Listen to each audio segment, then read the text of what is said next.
Assalamu alaikum everyone. Welcome to my channel, the Niqabi Doctor, and today we are going to talk about a very high yield session, and that is on diabetic ketoacidosis.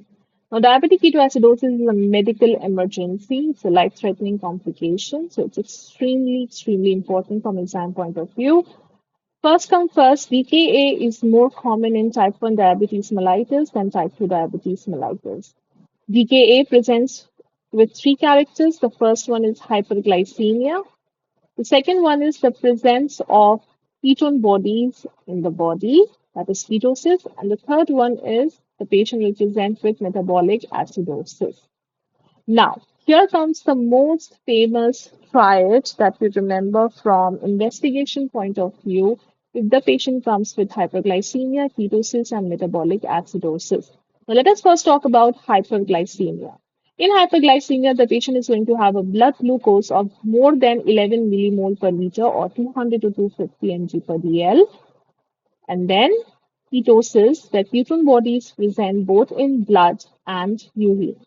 In blood, the ketonemia will be more than 3 millimole per liter. And when we check urine for ketone bodies, the dipstick will be positive for 2 plus. Let us talk about metabolic acidosis. We call it when the pH level is less than 7.3 and the patient's serum bicarbonate is less than 15 millimole per liter. So this three together forms the famous triad of diabetic ketoacidosis, which are high yield questions from this topic. One thing that I want to remember from hyperglycemia is since it's more common in T1DM, therefore when children and young adults who are on insulin presents with DKA may present with normal sugar. Now let us move ahead and talk about clinical presentation because it may hint you towards the diagnosis of DKA.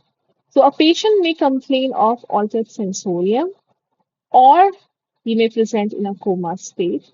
The patient may complain about polyuria, polydipsia, nausea, vomiting. He may also come and talk about abdominal pain. And the patient has a very specific breathing pattern, which is deep labored breathing, which is also called Cushional breathing. The patient may present with signs of dehydration and there may be a specific fruity smelling breath because of the presence of acetone.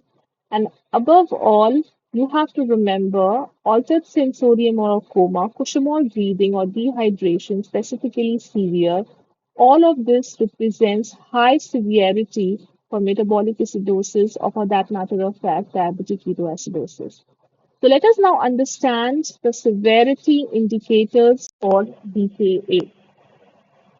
The first one is when the patient presents with severe metabolic acidosis, that is pH is less than 7.1.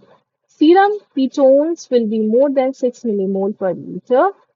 Bicarbonates will be less than 5 millimole per liter. Patient will present with severe hypopotassiemia, that is potassium will be less than 3.5 millimole per liter. And the GCS of the patient will be less than 12 and the patient will present in a state of shock that his systolic blood pressure will be less than 90 mmHg, heart rate will be more than 100 beats per minute, and the CRT will be more than 2 seconds. All of these are red flag indicators, and the patient will often require ICU admission. Now, let us talk about how we manage a patient of DKA.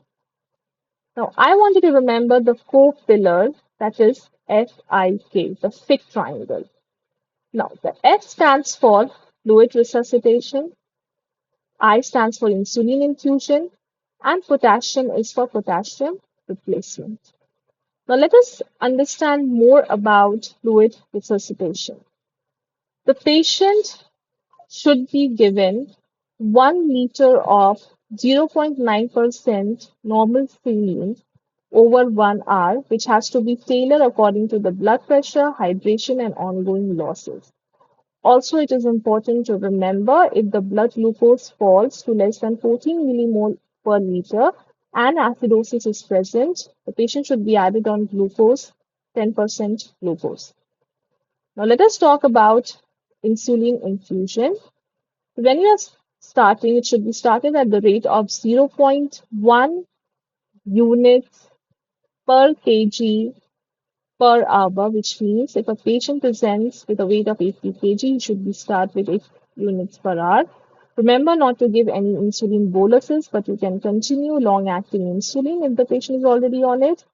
And most importantly, continuous monitor for ketones and glucose is extremely important. Now let us talk about potassium replacement, for which I want you to remember three levels of potassium. The first one being when the potassium level is less than 3.5, which is severe hypokalemia, you should hold insulin, give KCL correction, 40 millimole KCL per hour, and have a close ECG and renal profile monitoring. If potassium level is between 3.5 to 5.5 millimole per liter, give patient 20 to 40 millimole KCL per liter of fluid. And if the potassium is more than 5.5 millimole per liter, no potassium requirement or replacement is needed initially. However, the most important pillar comes now, which is monitoring, monitoring, and monitoring. So we need to monitor the patient for glucose every hourly, ketones every hourly, get a venous blood gas or a ABG second to 4 hourly, and check electrolytes every second or 4 hourly. Which do this continuous monitoring to make sure to avoid any complications from the treatment, specifically cerebral edema, which is very common among younger patients.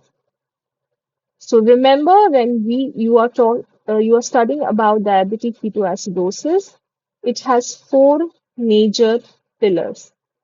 The first pillar is the DKA triad, which includes hyperglycemia, metabolic acidosis, and ketosis, or ketonemia and ketouria.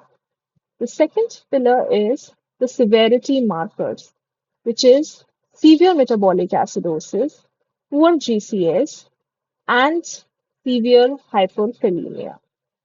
The third pillar to remember is the management triangle, that is the FIT triangle, fluid replacement, insulin infusion, and the potassium replacement. And last but not the least, in diabetic ketoacidosis, monitoring is extremely important. So to take care of the electrolytes and escalate early whenever it is required. Jazakallah khair for watching. If you found this helpful, don't forget to like, share with your friends, and subscribe for more high yield emergency medicine and MRCP revision topics. Stay safe and stay consistent in your learning.